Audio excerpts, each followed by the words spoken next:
Hello again, and welcome to War Stories, behind the scenes tales from the front lines of the media. I am your host, Tom Curley. Welcome to the show. Now, for those of you that don't know what this show is, I will explain it to you. I was a director for the CBS television network for almost 40 years. And I have a bunch of stories that we tell, stuff that happened behind the scenes, stuff that you can't make up. And I couldn't do it. Well, I almost always do it with my partner in crime, Gary Armstrong, veteran TV reporter from Boston. Gary, how are you today? I'm as right as rain, my friend. Right as rain. So we've got a bunch of stuff to get to today. One of them not being Yul Brenner, because we got to that one. I think maybe we need to come up with another story that we can push for 3 or 4 weeks. But before we do, we were talking early before we went on the air. Um, you recently, which is really quite amazing, after all these years, you watched the entire Star Trek, the original Star Trek, all 3 seasons, which we were always amazed at because how you managed to miss it for all those years, even though you've seen the other shows, is fascinating. But so now that you've seen them and they're fresh in your mind, or as fresh in the mind as either of us can have. I mean, I forgot what I had for lunch. Um, Well, what, the in your mind is opinion, not what it was used to be, so be careful. no, it is not. It is not. I don't know if we're forgetful or we just don't really give a shit. Um, so, what, in your opinion, was the best Star Trek episode? Because there is a general consensus. And what, in your opinion, was the worst? And there is a Okay. general consensus on that. Now, I have no idea what the general consensus is. So, off the top of my balding head, I would say the episode that guest starred Frank Gorshin, who was uh, half of his face was white, the other half was black, and clearly they were dealing with racial discrimination. And to do that way back when they did it, I thought that was really well done. It wasn't like pounding you over the head. There are a lot of other shows that tried to deal with the racism that was so pervasive in the country then and is still now. But this just I thought it was rather subtle, and I thought Gorshin, who was known for his ability to mimic other actors, I thought as a straight actor, he was really wonderful in that. Now, I thought the Rus one was the one where Captain Kirk was he had someone else's body in his body, and his body was in someone else's body, and he had to go through the whole show pretending that he was a woman and the woman was supposed to be him. I thought that was kind of hokey, and it required an actor who had the ability to stretch, as we like to say in the business. And back then, I don't mean to be mean spirited towards William Shatner, but I don't think he had the chops to do that kind of thing back then. But I think the Oh, I episode don't know. where he had different a different body was the worst one. So how does that That's stack up interesting. with what you hear? That one usually people liked. I liked it just because it was really fun watching Shatner be that bitchy woman. But it was way more impressive watching the actress that was the woman doing William Shatner, and she wasn't doing Captain Clerk. She did a really good job. No, the Gorshman one that absolutely would qualify. That would qualify. The one that's usually considered one of the best, if not the best, is the one called The City and the Edge of Forever. The one with Joan Collins, where they go through the time machine. McCoy, I don't know. He injects himself. He ends up disrupting. He ends up going back in time, saving Joan Collins, who was supposed to die, and because of that, the Earth doesn't exist. So they have to go back. That was usually considered, but the Gorshman one. Now the worst ones, there was two, um, and I would argue is the one that was called Spock's Brain, where some some hot woman, they're always hot. somehow went onto the Enterprise and stole Spock's brain, right? So they somehow managed to animate Spock, find the planet, and it turns out some supercomputer needed a brain to operate it. And of course, all the people are completely stupid. They have the IQ of oh, I don't know, Mike Lindell. Um, really, really dumb, and and she had no idea that she even did it. So that was the worst. But my all-time worst was the one. I don't remember what the episode, the name of it was. It was with the space hippies, with a young Charles Napier.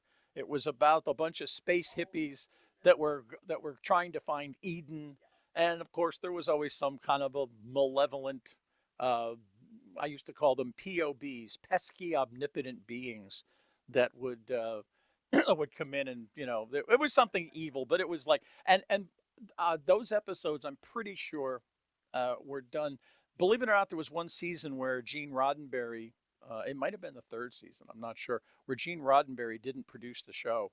He had contract issues, and it showed. It showed. But anyway, before we get on to today's stories, I am happy to admit. Let me get it up on the old machine here. Um, we introduced a segment a few episodes back that we do need a political pundit, because we We try not do. to talk politics, but sometimes it just creeps in, and I don't really think either of us qualify as pundits. I mean, Lord knows we're certainly opinionated, but we needed a real, Right. an expert. And so I'm happy to say that we now have another episode of Ask Lexi. Got questions? Need answers? Tired of listening to TV pundits? Well, just ask Lexi. If I agree to do this show, can I take this stupid hat off? Hello again, and welcome to Ask Lexi, where we get down to brass tacks and tackle the leading issues of the day. Now, today's question comes from one of our viewers, and it's about inclusivity in the entertainment industry. Now, there's been a lot of talk about this lately. You know how diverse groups such as Asians, blacks, browns, LGBTQ, and trans actors are being fairly represented by the entertainment industry in Hollywood and in movies and in television. But what about animals? Yes, true, dogs and cats are featured in many movies and TV shows, but what about other animals? Now, that's a very thought provoking question. So, what do you think, Lexi? Should other animals be featured in movies and TV, like, say, squirrels?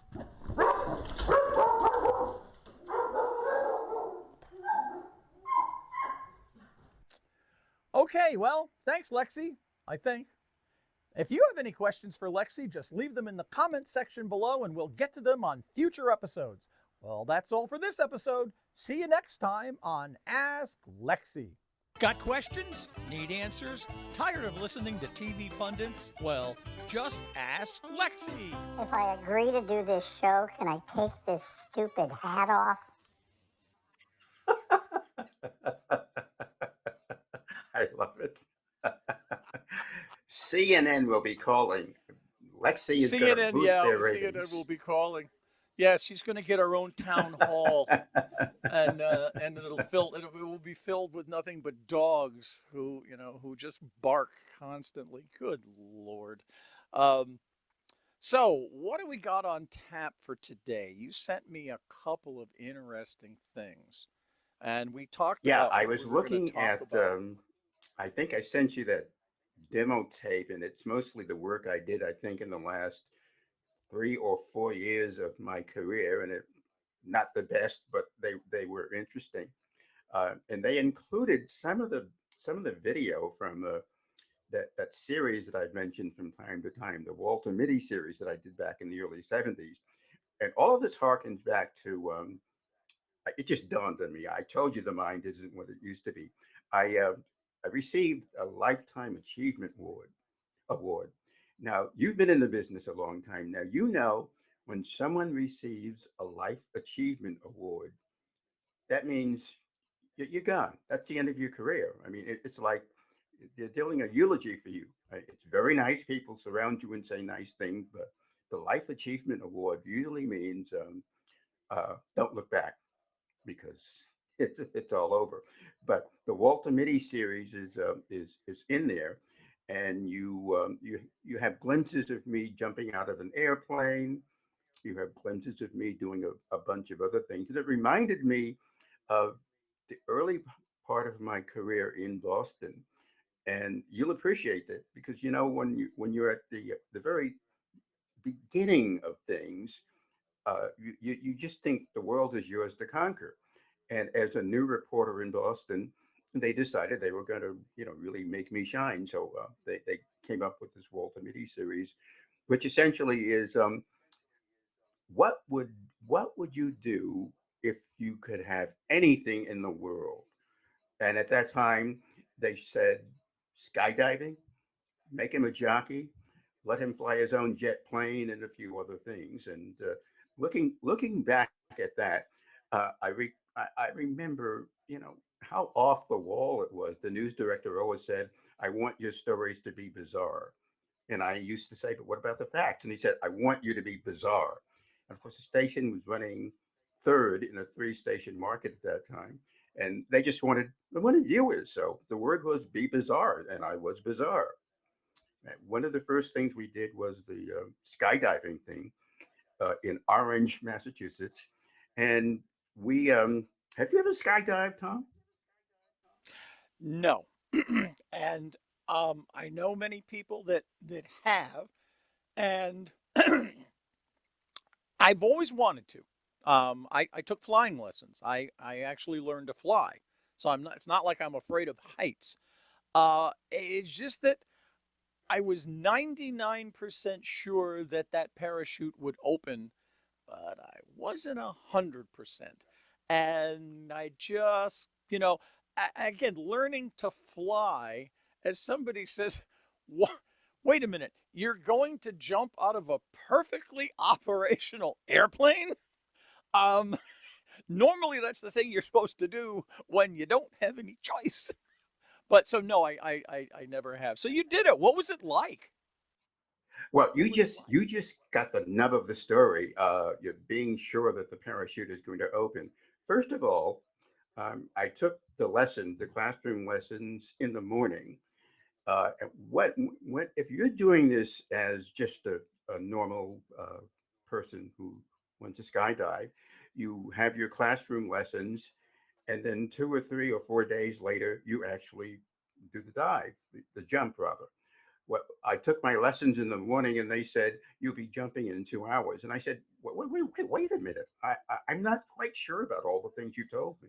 They said you'll be fine, and then I asked, well, how often do you have first time skydivers, jumpers, jump 2 hours after the classroom sessions? And they said, you'll be the first. I should have known something then.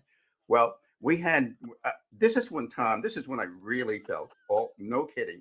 I felt like I was really a star because we had three crews on the ground. This is back when we were shooting film. We had three crews on the ground. We had two or three crews in the plane with me, and we had one fellow who just was right by my side to get all of my emotions. Now, I was full of vim and vigor, and I was John Wayne and all that sort of thing because I knew I was going to do it well. And we got right up to the point where it was time for me to jump. The guy was rolling film, and I realized, okay, now it's my time to jump. And I froze. I was scared. And I know this show can have an R rating, but I'm not going to tell you what I said. I think you can guess. I said, "Oh," blah, blah, blah, blah, blah. And I was so frightened, Mr. Curley, that I turned white. And the cameraman looked at me giggling, and he said, "You can do this, GA. You can do this." And with that, somebody gave me a gentle tap and went out the door. I think that might have been perhaps the most satisfying moment in my life, just gliding through the air and seeing this guy all above me and seeing the ground below, and there I was floating. And you're not doing anything for news. You're not acting. You're not doing a stand up. You're just doing the skydive. It was a wonderful, wonderful experience. I landed on my feet, So, hurrah! And they got all the wow. cutaway shots. And someone did say, Gary, you look ashen. You look white. And I said, you're damn straight. I was scared. And they said, but it was just skydiving. I said, I've never done it before. And I just took the lessons this morning. And they said, Gary, it's just TV. I said, but it wasn't you skydiving, it was me. And they said, well, don't worry. We had a piece, we had an obit piece running for you. And Oh, great. let's deviate a minute. 2 days later, the Boston Globe ran an obituary for Gary Armstrong, Channel 7 reporter. Really? And I looked at it and Wow. I thought it was a gag. I thought this was, you print one of these things up. No, they had someone somewhere, and I never got the answer over the course of my career, why they printed an obit of me. And maybe it was just in tandem with the skydiving thing. I don't know, but that was one Wow. wacko session. So it was a solo jump, not usually a first jump. You do it in tandem with the instructor. Wow, that's wild. But I Yeah, suspect now that we're talking about it, uh, more than 30 years later, 50 years later, excuse me, 50 years later, I think my news director, who, and I appreciate what he did for me. I think he probably said, I want this to really be bizarre. I don't think he expects to be jumping solo, but I want him to jump solo. I think he was behind it. And you're right. Usually you jump with your instructor or you jump with an experienced jumper. No, they just had this clown reporter who thought he could do everything. And golly, I can still remember, as I said, the face turning white. I couldn't see that, but I was told that. And I could remember, how do you say this in a PG show? My loins were girding. I was just holding everything in, and I think I probably was saying something like, "Oh God, let me just make this jump, and I'll be good." I have two questions. One, is it possible that the general manager or Channel 7 had a very hefty life insurance policy out on you? And, you know, and secondly, and, I had and already been secondly, in the corner office. Remember, this was only my second or third year at the station, and I had already been called into the corner office several times to discuss my attitude. So um, they probably had an insurance of $10 or $15 on me. They figured and that my they other had gotten question. their best out of me, and let's move along. I know that you've always had this. Uh, how do we put it? This Tom Sawyer attitude. You always worked very well with your bosses. You were always welcomed into the corner office at CBS, so that you probably never were challenged by your superiors. You had a very good attitude, didn't you? Um, Watch his face. Watch his face. no. All right, I wasn't going to tell this, but I will. Um, yeah, I normally was, but I sometimes all right, this is a true story. This actually happened, and I'm not sure why I even did it. I was doing the morning news, and back then, the morning news, there was three of us: Joe Marcus, Billy Nader, and me. We were the three guys that did the morning news. We've been doing it for almost 10 years. Now you got to understand that the morning news is we had to patch it up every day, and there was easily, we counted one day, Right. there was over 1,000 patches that we had to do, okay, to put in. So it wasn't that other engineers weren't capable of doing the show, they just hadn't done the show. And in order to do that, you would have to come in and sit in for 3 4 days, maybe a week, so that you would learn all the different stuff that you had to do. So one week, Billy and Joey were on vacation. So I was the only guy. So they would bring in replacements, but they were basically useless. I mean, they could go out and put a microphone on somebody. They could maybe, if a patch came out, they could put it back in, but they didn't really know how the show worked. And they were very, very good engineers, but they did not. So anyway, the director at the time, I won't say his name, um, Superman had Lex Luthor, Batman had the Joker, and I had this director. He was my nemesis. And this was a guy who just liked to pick on people, the crew. He was a screamer, all right? And, anytime there was something wrong, he would scream and yell and blah, blah, blah, blah, blah. So for some reason that week, the beginning of that week, he came in 4 in the morning, because we were there 4 in the morning, and he would never refer to you by your name. He would refer to you by your position. So the first morning on Monday, he comes in and he looks at me. I didn't say anything, and he goes, "Audio, make sure you don't fuck up." And he goes into Oh, and I'm jeez. going like, "What? What? I did I do Yeah. something wrong?"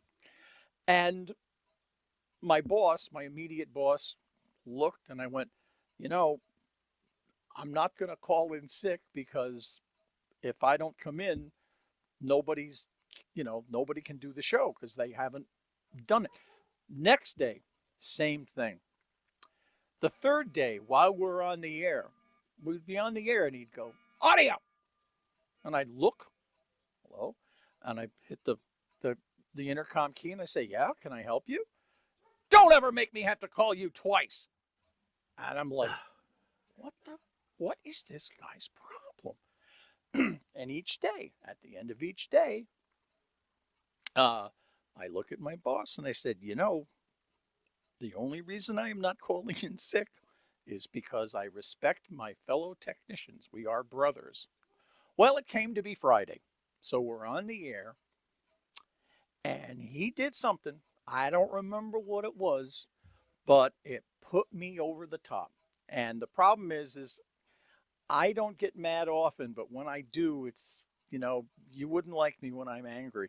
I did a whole Right. Bruce Right. Banner thing. I just hit every key so that I overrode every intercom, and I just went off on this guy. And I said, "Who the F do you think you are? How dare you talk to me like that? Blah, blah, blah, blah, blah. I don't need this shit, and I don't need this." And I got up and I walked out live on the air. Good for you. Okay. Now it was Good for during you. a 3, 4 minute package. And I went down the hall. Well, all hell broke loose. Nobody would sit down in the chair because they were afraid, because they weren't the regulars. So there was this empty chair. And in 3 minutes, there was going to be dead air. So I had a mental clock running in my head. And as I'm walking down, the executive producer, "You got to come back. You got to come back." And they didn't really notice it, but I sort of turned around and they followed me as I went back in. About, I'd say, a good 10, maybe 15 seconds before the end of the piece, I sat down. And when the piece ended, I opened up the anchor mic and I finished the show. So at the end of the show, I said, "That's it." I was supposed to work the following Monday because their vacation went into the following week. I went upstairs and there was a form you would fill out for a comp day. In other words, if you worked a holiday, they gave you a day. Right. They had to pay you back. Right. And in the form, I filled it out. I wanted it Monday and Tuesday. And on the form, it said reason for holiday. And I wrote, "None of your effing business." And I put it on the board and I went home. Now, as I'm driving home, I'm beginning to think, what the hell did I just do? I might get fired. I might I might test the theory that the theory was that we're in the union. I had a permanent job. You can't get fired. Well, you can. It just never happened. So sure enough, I get home and the phone is ringing. Okay, I pick it up and it's the head scheduler guy, and he goes, "Tom, I have so many people that want to talk to you." Now, here I'm thinking that I'm going to get in trouble. I'm thinking that no, no, because here's what happened. The director, they went, "Curly's not coming in on Monday. Screw him. I don't need him. We don't have anybody else. Give me that list." So he takes the list of engineers, and there was not that many that were approved to do the show. This guy, they call him up. He says, "I'm not doing that. I haven't done that show in 10 years. I'm not just going to walk in there, Cole." Every single audio guy said, "What are you, nuts? I'm not coming in." So what they said is that, "Listen, Tom, we know that you deserve the day off. We understand. You have every right. But could you come in and just show Irv? Could you show Irv how to, how the show is patched up, and then you can have all the time off you want." And by that time, I had calmed down, and I went, guys, it's all right. I'm over it. Oh, no, no, no, no. We insist that, just come in for those 2 days. So I did. And the ironic thing is, I never had trouble with that guy ever again. And weirdly, many, many years later, after we were both retired, he friended me on Facebook. So go figure. It's uh, it's Ah, it's crazy.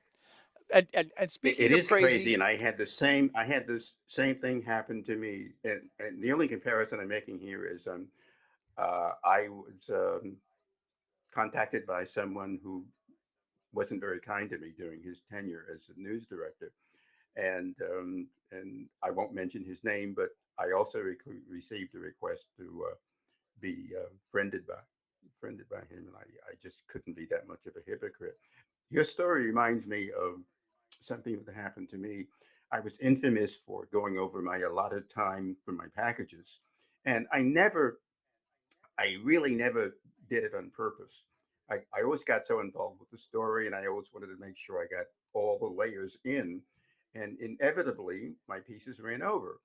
So this happened to me. It was the 5:30 to 6 o'clock newscast, and my piece ran over, I think, 30 or 35 seconds, which gave them problems. And as I was leaving, and they told me I was through for the day, and then they said some other very not nice things to me, and they said, "We'll see you tomorrow, and see if you can tomorrow get your pieces within the allotted time." And I said, "Thank you," and I apologized for following up the show. And they said, "Yeah, well, just get out of here." So I'm in the car and I'm heading home, and I had driven, I would say, about 20 minutes away from Boston from the station, and my not my pager, my two-way went off. And they said, Gary, where are you?" And I said, "I'm halfway home." And they said, "No, you can't be halfway home. You're the lead at 6 o'clock." And I said, "What are you talking about?" They said, "We told you. We had it up on the board, the storyboard, that you're the lead at 6 o'clock." And I said, "No way." I said, "I checked as I was leaving, and I was told to leave. And I was told to leave in very not nice fashion. So I will see you tomorrow." "No, you can't do that. You're the lead at 6." I said, "Why don't you play the tape that you used in the previous show, the one that ran over? And that'll fill your 6 o'clock lead and give you some more time to play around with. And I'll see you tomorrow, I think." And I just went home. some Yeah. days you win. Speaking of going home, And it's some time days you for us to lose. go home. Yeah, some days you get the bear, some day the bear gets you. So anyway, we did it again. We've run over. We had a whole bunch of other stories to get to. I would promise that we're going to do them next week, but we really don't remember what we were going to get to. So we'll get to it when we get to it. But of course, now is of course time for the inevitable plugs. Of course, the co-podcast "Get Off My Lawn" with me, Tom Curley, and we really enjoy that. And then let's see, what else do we have? Oh, we also have Marilyn's blog, your lovely wife Marilyn, the blog that we all contribute to, called Serendipity Seeking Intelligent Life on Earth. And of course, we also have my Voicescapes Audio Theater, my audio theater group, Voicescapes, for the best in audio theater and drama, and a half-hour radio show. The podcast from the 80s is back. So we did it again. We'll continue next week, Another good one. I don't and we'll have a good one. Until then, toodles.